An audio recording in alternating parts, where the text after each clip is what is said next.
أعوذ بالله من الشيطان الرجيم. بسم الله الرحمن الرحيم.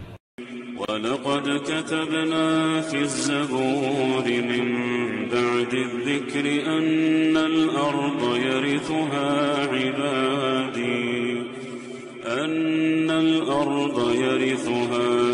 عبادي الصالحون إن في هذا لبلاغا لقوم عابدين وما أرسلناك إلا رحمة للعالمين.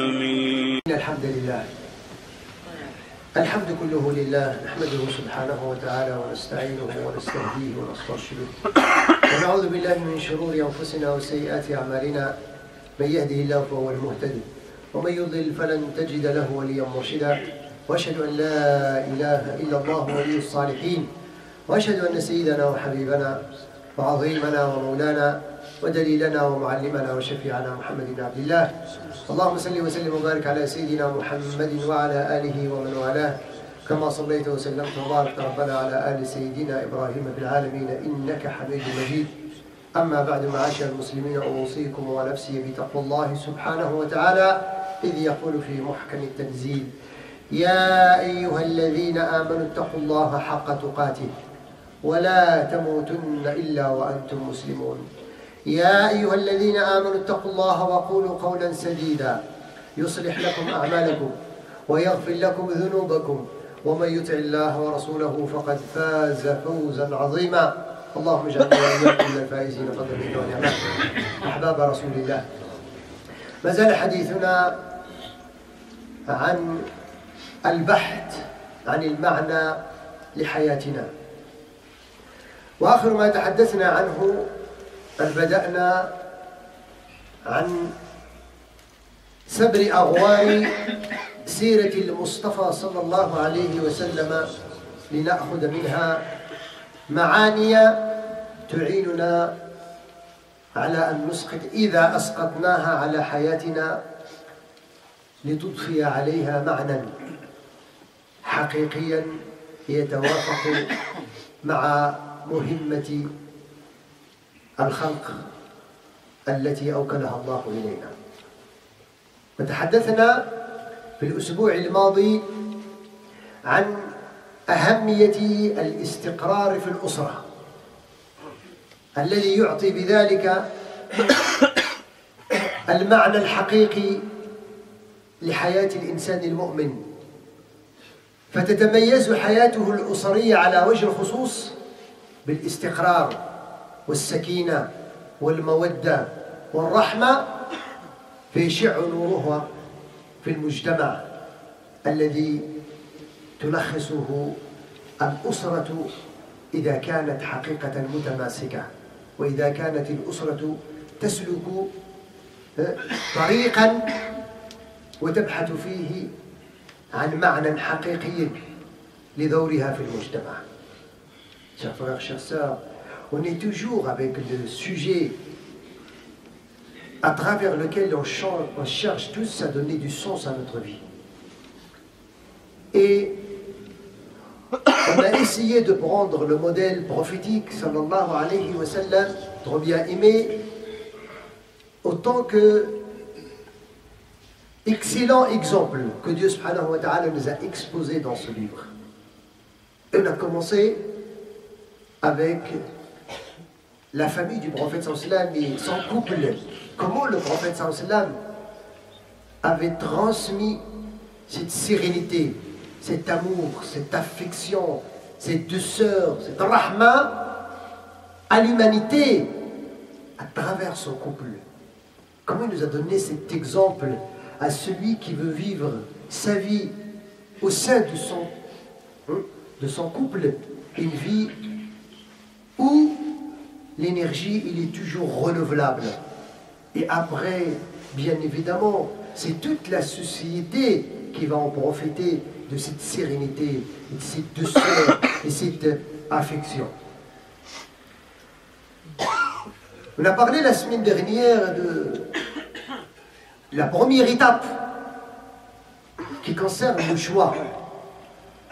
que le musulman et la musulmane ils doivent faire pour fonder ce couple. La fondation de ce couple, ça ne vient pas comme ça aveuglement. Ce n'est pas une vie d'un jour ou d'une semaine ou d'un mois ou d'un an. À celui qui cherche le vrai sens à sa vie. Aujourd'hui, on va parler de après le choix. Après qu'on a respecté les caractéristiques bien déterminées du Coran et à travers la tradition prophétique, pour la femme ainsi que pour l'homme, quand il pense à se marier et à s'intégrer dans cette vie du couple. Il doit être vigilant pour ne pas se tromper de son choix. Sinon, il va se tromper, bien évidemment, dans la construction. إذن اليوم سنتحدث عن بعد أن يجد الإنسان من سيملأ به أم من سيكمل به دينه. هذه لا ينبغي أن نغفل عنها يا أحباب الكرام. Je parlais de après que la personne, que le jeune homme et la jeune fille a trouvé, a choisi, c'est celui qui va lui permettre de compléter sa religion. Ce qui veut dire que la personne, quand elle est célibataire, sa religion, elle n'est pas complète. En fait, il nous dit que c'est à travers le mariage que les deux côtés, l'un complète sa religion grâce à l'autre. On avait parlé, on revient toujours un petit pas arrière pour toujours comprendre cette liaison de tout ce qu'on va dire jusqu'à ce qu'on finit avec l'histoire du couple, Inch'Allah subhanahu wa ta'ala. C'est quoi? C'est même au niveau de l'âme, le nefs, il sera incomplète psychologiquement et spirituellement quand il n'y a pas cette union de mariage. C'est ce que Dieu subhanahu wa ta'ala nous a dit, on avait parlé bien la semaine dernière, dans le chapitre 21 du verset du Romain. وَمِنْ آيَاتِهِ أَنْ خَلَقَ لَكُم مِّنْ أَنفُسِكُمْ أَزْوَاجًا. Et c'est parmi ces signes qu'il vous a créé ainsi que vous en une seule âme. وَجَعَلَ بَيْنَكُم مَّوَدَّةً وَرَحْمَةً. Et il a mis entre vous la beauté, l'affection, la douceur, la miséricorde. Cela sont des signes à ceux qui réfléchissent. إذن الآن نتحدث عن مقاصد الزواج. On va parler de c'est quoi mon objectif si je veux me marier. كل شيء ينبغي عند المؤمن أن يكون له هدف ومقصد، والهدف والمقصد ينبغي أن يكون مؤطرا ومبنيا على هذا الدين الذي يؤمن به أو يدعي الإيمان به. Chaque chose dans la vie d'un musulman, il doit être objectif. Il doit avoir une finalité, un objectif. Pourquoi je veux me marier? C'est quoi mon objectif? Parce qu'il y a maintes objectifs, maintes finalités. Mais الناس من يتزوج لأنه عنده مال، لأنه يشتغل وعنده بيت، لأن قرناءه كلهم تزوجوا، لأن والديه أرغموه. هذه مقاصد ثنائية لا علاقة لها بالمقاصد الأصلية. Il y a des jeunes garçons, filles qui se marient, surtout le garçon, parce qu'il travaille, il a un salaire, il a une maison. Parce que tous ses copains, ses collègues, les gens qui connaissent de son âge, ils sont mariés, il va se marier. Parce que ses parents ont insisté, allez bosser, on va faire plaisir à ses parents de se marier. Parce que c'est la tradition, au bled, quand on arrive à certains âges, c'est la honte, il veut se marier. Ça reste des objectifs secondaires. Mais les objectifs principaux du mariage, أختصرها لكم في ثلاثة. Je vais essayer de les réduire pour les comprendre et après les détailler. C'est très vaste. Aux trois objectifs. Celui qui veut se marier pour réaliser ces trois objectifs, c'est pas un seul. Ces trois, croyez-moi, c'est celui qui cherche à donner du sens à cette vie du couple. Et bien vice-versa, comme ils disent, la femme trouve le sens à sa vie, l'homme trouve le sens de sa vie. حصرها النصوص والعلماء والمفكرين في ثلاث. المقصد الأول في الزواج ينبغي أن يكون من أجل العفة، أن يعف الإنسان نفسه. النبي صلى الله عليه وسلم يقول: يا معشر الشباب من استطاع منكم الباءة فليتزوج. هذا مقصد إنساني فطري لا يمكن للإنسان أن يعيش بدونه. كما نأكل ونشرب وننام نحتاج إلى التناكح والتناسل. من يعتقد أن هناك رجل أو امرأة وصل إلى البلوغ ويريد أن يتبتل وينقطع عن الزواج، فاعلموا أنه يفعل في الخفاء وفي الظلام ما كان يمكن أن يفعله في النور، إنه بشر لا بد أن يتناكح وأن يتزاوج الإنسان. وهذه فطرة الله سبحانه وتعالى في خلقه. بل قلنا نصف الدين بالنسبة لنا نحن المسلمين. ذلك le prophète sallallahu alayhi wa sallam alors dit le premier objectif c'est de répondre à ses besoins humains et de garder sa chasteté et sa dignité à travers le mariage. أعطيكم مثال للتفهم. L'opération de mariage, c'est la relation intime. Quand une personne fait cette relation entre femme et homme illicite, c'est la même opération que celui qui se marie, il fait avec les deux, l'homme et la femme. C'est la même opération. C'est pour répondre à son besoin. Mais c'est là, il est licite avec un acte de mariage, c'est là, il est illicite, il est dehors le mariage. C'est la même opération. C'est de répondre à ses besoins naturels. C'est pour ça que l'islam, il vient pour nous dire, alors il doit être encadré. Il ne doit pas être comme ça, aveuglement. Et aujourd'hui avec celle-là, demain avec l'autre, et ainsi de suite, et elle le sait, et ça va faire tout ce que le prophète sallallahu alayhi wa sallam nous a mis en garde. تذكرتم الحديث في الاختيار إذا أتاكم من ترضون دينه وخلقه فزوجوه إلا تفعلوا تكن فتنة في الأرض وفساد عريض في رواية كبير. Quand un jeune homme se présente pour demander la main de votre fille, mariez-le si vous êtes satisfait de sa religion et de ses comportements. Bien évidemment, il va y avoir un petit peu d'argent parce que c'est là où il nous a dit « Oh les jeunes, celui qui est capable de prendre en charge une famille. » Il est capable de prendre en charge une famille, mais il doit nous montrer sa religion et ses comportements.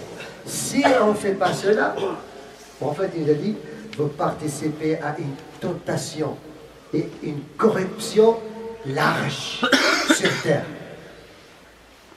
Alors pour que le jeune homme et la jeune fille dépassent ces tentations, c'est pour ça qu'il y a cet encadrement de mariage. On répond déjà à nos besoins humains. Ça c'est important. Deuxième objectif. لذلك أمر آخر مهم جدا دائما ربطا بالعقيدة. On parle toujours le côté dogmatique. النبي صلى الله عليه وسلم حينما قال للصحابة وتحدث عن الحسنات وما أكثرها ابتسامتك في وجه أخي صدقة كذا كذا صدقة أن تلقى أخاك بوجه تلقى حتى قال النبي صلى الله عليه وسلم وفي بضع أحدكم صدقة. في بضع أحدكم يعني إيش بضع؟ قال الصحابي رسول الله أيأتي الرجل منا شهوته وتكون له صدقة؟ قال نعم. قال أريت لو وضعها في حرام أكان عليه وزر؟ قالوا نعم قال كذلك إن وضعها في حلال فله أجر. Regardez le prophète comment il a lié cette relation quand il a parlé des sortes de bienfaits, des bonnes actions. Il y a maintes bonnes actions qu'on rate entre nous. Rencontrer ton frère avec un visage lumineux, avec un gros sourire, c'est une aumône. Souriez les uns devant ton frère, c'est une aumône. Ça ne coûte rien. Saluer ton frère, c'est une aumône. Et ainsi de suite. Au point que le prophète il a dit, le fait que la personne, que le couple partage cette vie intime sur le lit de mariage, ils ont une aumône. Les compagnons, ils veulent comprendre. Au prophète de l'islam, l'un de nous répond à ses loisirs, il a quand même une aumône. Le prophète, il a dit oui. Vous ne voyez pas si la personne, il avait fait la même chose dans le cadre illicite, il a commis un péché? Ils ont dit oui, bien sûr. Alors il a dit c'est la même chose, il aura une bonne action s'il la commet dans le cadre de mariage qui est illicite. Oui. Ça veut dire nous, on répond à nos besoins humains et Dieu te compte que, voilà, tant de hasanat parce que tu as une relation intime avec ton épouse. Et il le sait, là, il a la même chose. Vous voyez? Mais c'est la même chose. Si tu sors de son encadrement, tu as un péché et tu commences à faire une chose qui est grave surtout, c'est ce qui concerne le deuxième objectif du mariage, c'est l'objectif social. Quand je me marie, je dois faire attention comme quoi, ça y est, je participe à cette société et je deviens, si on peut dire, un foyer dans la société. Un foyer qui va engendrer des enfants, un foyer qui va avoir avec de morts, peut-être, qui va participer soit à l'amélioration de la société, soit à l'échec de la société. Alors quand je dois me marier, je pense à me marier, je dois savoir que c'est comme celui, le maçon, l'architecture qui commence à construire, il pose la brique après la brique. Quand un nouveau couple est né dans la société, c'est une nouvelle brique qu'on rajoute dans le grand mur de la construction de la Ummah. C'est cette brique qui est solide, c'est cette brique qui est sainte, c'est cette brique qui est purifiante, c'est cette brique qui est, comment dirais-je, bien fondée comme il se doit. Il est capable de supporter toutes les briques qui vont venir sur et rassurer aussi la sécurité de toutes les briques qui sont au-dessus. C'est comme ça. Parce que tu vas te marier, tu vas avoir des enfants. Quand tu vas avoir des enfants, tu dois faire attention. Tes enfants, c'est ta participation dans la société. Comment tu vas participer à la société?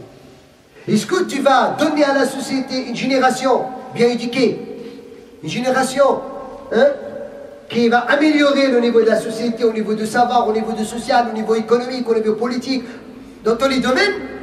Ou bien tu vas engendrer une génération qui va tout gâcher, qui va détruire les briques qu'il a trouvées avant? C'est là où il y a l'objectif de...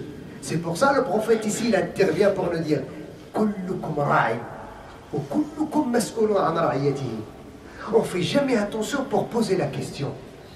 Le prophète, il parle ici, le berger et son sujet de garde. Ça veut dire il y a un berger, il y a un troupeau. Ça veut dire celui qui n'est pas marié, il n'a pas de troupeau. Il est responsable que de lui. Mais quand tu es marié, là, tu as une responsabilité. Là, tu as un troupeau à garder. Et il commence à détailler. Après qu'il a parlé des grandes autorités, il a parlé l'homme est berger et responsable de son troupeau. La femme, pareil, est responsable de sa famille, de son foyer. Ça veut dire quoi? C'est pas je me marie, j'engendre les enfants, et la sécurité sociale, et la CAF, il va payer. L'essentiel, al-Mohem, bismillah. Et c'est qui va éduquer ces gens-là? c'est parfois des grenades qu'on engendre, qui s'explosent aujourd'hui. Malheureusement, pourquoi? Parce qu'on croit que le fait de se marier et avoir des enfants, hein, la sécurité sociale va te rajouter quelques euros dans le cas parce que tu as le deuxième ou le troisième, et il est logé, il est bien nourri, c'est bon. Ah, ça, c'est une bombe que tu prépares. Si tu n'encadres pas, avec qui il va sortir? Qu'est-ce qu'il dit? Qu'est-ce qu'il travaille à l'école? Quand il sort, il rentre quand? Tout ça, c'est ta responsabilité. Parce que c'est toi qui l'as mis au monde. Allah subhanahu wa ta'ala a fait en sorte que c'est ta responsabilité. Alors là, le mariage, alors, c'est ça sa responsabilité. C'est de faire attention que qu'est-ce que je veux devenir moi demain avec mes enfants. Parce qu'il y a des gens qui ont été dans un certain niveau social, scientifique, économique. Quand les enfants ils sont venus, ils ont tout détruit. Mais c'est à cause de lui. À cause de lui. Je lis la même chose avec l'aqida. حينما تحدث القرآن الكريم وقال لنا ولا تقتلوا أولادكم خشية إملاق. Quand Allah subhanahu wa ta'ala nous a dit faites attention, parce que notre gros problème aujourd'hui, je l'ai déjà dit la semaine dernière, c'est la subsistance. On croit que c'est nous qui gèrent notre subsistance. نعتقد أننا نحن الذين نسير أرزاقنا وهذا خطأ في العقيدة. On croit que c'est nous qui gèrent notre subsistance. Ça c'est un défaut, ça c'est une erreur dogmatique. C'est pas nous qui gérons notre subsistance. On travaille, oui, mais ta subsistance, elle est gérée là-haut. وَفِي السَّمَاءِ رِزْقُكُمْ وَمَا تُوعَدُونَ فَوَرَبِّ السَّمَاءِ وَالْأَرْضِ إِنَّهُ لَحَقٌّ مِثْلَ مَا أَنَّكُمْ تَنْطِقُونَ. Ici dans le ciel, il y a votre subsistance et tout ce que Dieu subhanahu wa ta'ala vous a promis. Et par celui, le Seigneur de la terre et le Seigneur des cieux, c'est une vérité comme l'un de vous communique avec autrui. C'est une vérité. Comme tu crois que tu communiques avec quelqu'un, tu l'entends, il t'entend, tu dois croire que ta subsistance, ça descend du ciel. C'est pas de la terre, c'est pas de ton énergie. Ton énergie, c'est un moyen. Alors Allah a dit, il ne faut pas tuer vos enfants par crainte de pauvreté. Qu'est-ce qu'il a dit ici? Il a commencé avec qui?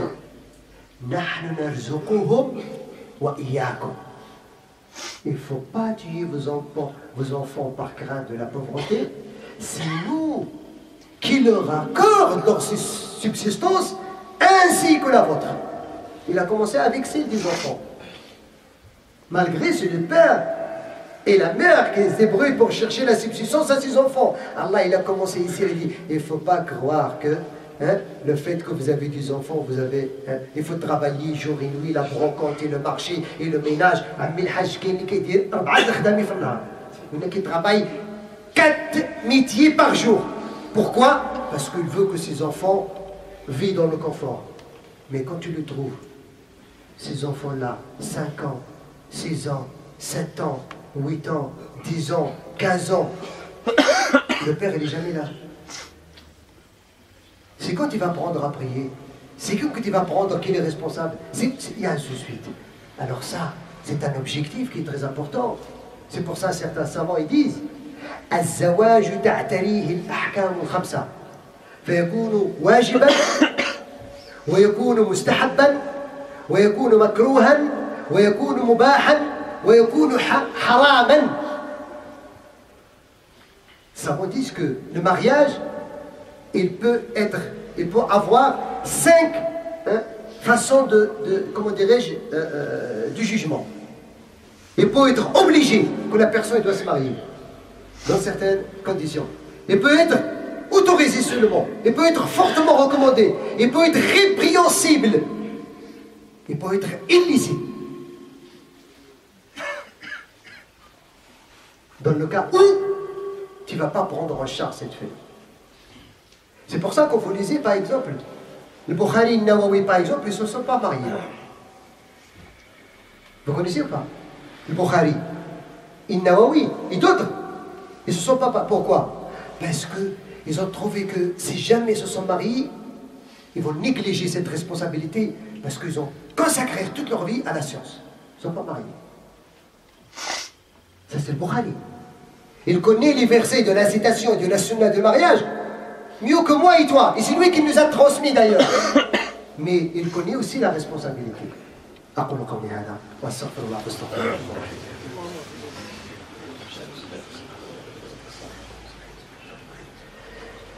الحمد لله رب العالمين وصلاة ربي وسلامه على سيدنا محمد النبي الأمين. أما بعد، المقصد الثالث للزواج هو تحقيق الاستخلاف.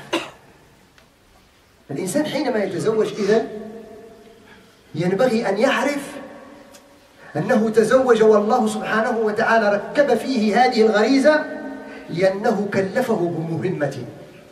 وهذا المقصد الثالث له علاقة بالاثنين الأولين، لا يتحقق إلا بتحقق الاثنين الأولين. Le troisième objectif du mariage, celui qui veut se marier, et aussi même celui qui est déjà marié mais il ne savait pas, traditionnellement, il peut toujours renouveler l'intention. Parce que même aussi de se marier à cette intention, si tu vas rendre ton mariage, toute action de ton mariage, adoration. Parce que tu sais pourquoi tu t'es marié. Alors, c'est l'objectif de la succession, la lieutenance sur terre. Hein? Allah subhanahu wa ta'ala, quand il a dit à ses anges, وَإِذْ قَالَ رَبُّكَ لِلْمَلَائِكَةِ إِنِّي جَاعِلٌ فِي الْأَرْضِ خليفة. هذا العلماء لها معنيين. الخليفة بمعنى يخلف بعضهم بعضا في طاعة الله وعبادته وعمارته. بعضهم الآخر قال أن المستخلف هنا كل إنسان وليس آدم فقط، أي أنه مكلف بعمارة الأرض. وأخذوه من سورة هود حتى يقول الله سبحانه وتعالى وإلى ثمود أخاهم صالحا قال يا قوم اعبدوا الله. تحدث لقومه يا قوم اعبدوا الله ما لكم من إله غيره هو أنشأكم من الأرض واستعمركم فيها فاستغفروه ثم توبوا إليه إن ربي قريب مجيب. واستعمركم. Quand Allah subhanahu wa ta'ala dit, alors l'objectif de la succession, la lieutenance sur terre, il a dit à ses anges dans le chapitre Al-Baqarah, le verset 30, quand ton Seigneur annonça aux anges que je veux établir un vicaire sur terre, un vicaire, un suppliant, les savants ils ont dit il a deux sens. Soit que le sens que les générations viennent après génération. Allah fait en sorte qu'il nous a donné une responsabilité qu'on doit se produire, qu'on doit se marier, les femmes et les hommes, pour que les générations viennent après les générations, jusqu'à ce que le Seigneur du monde veut arrêter les générations et va déclencher la fin du monde. Ça, c'est pas dans notre main, mais on doit se produire. Mais c'est pas avec la quantité, mais avec la qualité. D'autres disent non, il y a ce sens-là, mais il y a un autre sens que chacun du fils d'Adam, il est responsable d'exploiter la terre. Et l'entrée du chapitre Hud, où Salih il a dit à son peuple, ô mon peuple, de la terre Allah il vous a créé et il vous a demandé de l'exploiter. Implorez le pardon de votre Seigneur. Il est plus proche et il accepte le repentir. Alors ce qui veut dire que je suis responsable parce qu'Allah subhanahu wa ta'ala m'a interrogé. Qu'est-ce que tu as fait de ta responsabilité sur terre? Qu'est-ce que tu as laissé derrière toi sur terre? Alors, on n'est pas là pour manger et boire et dormir et avoir le confort. Ça, même les bestiaux, ils le font. Les animaux, ils mangent, ils dorment, ils se produisent, mais ils n'ont aucun sens dans leur vie parce qu'ils sont assujettis à l'être humain, ils sont au service de l'être humain. Mais le fait de réserver toute ta vie sur ce côté intime et confort et manger et boire sans planifier, sans pouvoir savoir que certes je veux partir, mais qu'est-ce que je veux laisser derrière moi? Quand mon père ou mon grand-père ou mon arrière-grand-père il est parti, il m'a laissé ici, qu'est-ce que je veux laisser moi derrière moi? C'est ça qui est important. C'est pour ça notre gros problème aujourd'hui. On a un gros souci si on n'a pas une demeure sur terre. Mais on ne se soucie jamais si on n'a pas une demeure l'au-delà. Et pour faire la demeure de l'au-delà, ça ne se construit pas avec ce qui est naturel en nous-mêmes, mais ça se construit en posant ses objectifs comme une réalité, en mettant le Coran comme un être qui marche sur terre. Comme le prophète sallallahu alayhi wa sallam a dit. C'est quoi? Tout court. C'est de vivre le paradis ici-bas avant de chercher à le vivre l'au-delà. À travers mon foyer, à travers mon épouse et mon époux, et mon épouse à travers moi. Je ne cherche pas l'amour ailleurs. Quand sentimental déjà commence. Je veux la fondre. Je ne cherche pas. Pourquoi on cherche les jardins du vertueux dans les mosquées ou dans d'autres endroits, et par contre on peut rendre dans nos foyers des jardins du vertueux. Quand tu appelles ta famille, ton épouse et tes enfants autour de toi, ne serait-ce que de réciter le Fatiha ensemble, vous êtes en train de rendre votre foyer un jardin parmi les jardins du paradis. Prendre un livre, lisez un seul hadith. Écoutez ensemble un cheikh, un savant, c'est comme ça se construit les foyers. Et faire du projet, comme quoi on va y aller en vacances, à titre d'exemple. On va enseigner à nos enfants d'avoir ce lien parenté. On va donner un petit peu de monnaie à nos enfants pour donner aux pauvres, pour essayer de l'éduquer. On va les préparer. Donc quoi? Faites attention, on va fréquenter les gens qui sont moins, comment dirais-je, confort comme nous, la pauvreté. Il ne faut jamais se montrer. Quand l'un de nous achète à ses enfants une basket de 200 € et il va aller la montrer à quelqu'un qui n'a pas une soldat d'1 euro, ça tu es en train de remplir ton fils avec l'orgueil. C'est pas avec la modestie. Et des exemples qui sont là-dessus. Alors il y a une chose qui est très importante. On peut vivre le paradis ici-bas avant l'au-delà. وأختم في سورة الطور الله سبحانه وتعالى يقول والذين آمنوا واتبعتهم ذرياتهم بإيمان ألحقنا بهم ذرياتهم وما ألتناهم من عملهم من شيء كل امرئ بما كسب رهين. Quand un croyant meurt, il est au paradis le jour dernier. Comme il vit le paradis ici-bas monde, avec une famille, avec cette éducation spirituelle, avec l'islam, le jour dernier, Allah subhanahu wa ta'ala va faire en sorte qu'il va le réunir dans le même niveau et le plus haut niveau que l'un d'eux mérite au paradis, même si les autres, ils n'ont pas eu le niveau de hasanat pour accéder à ce niveau-là.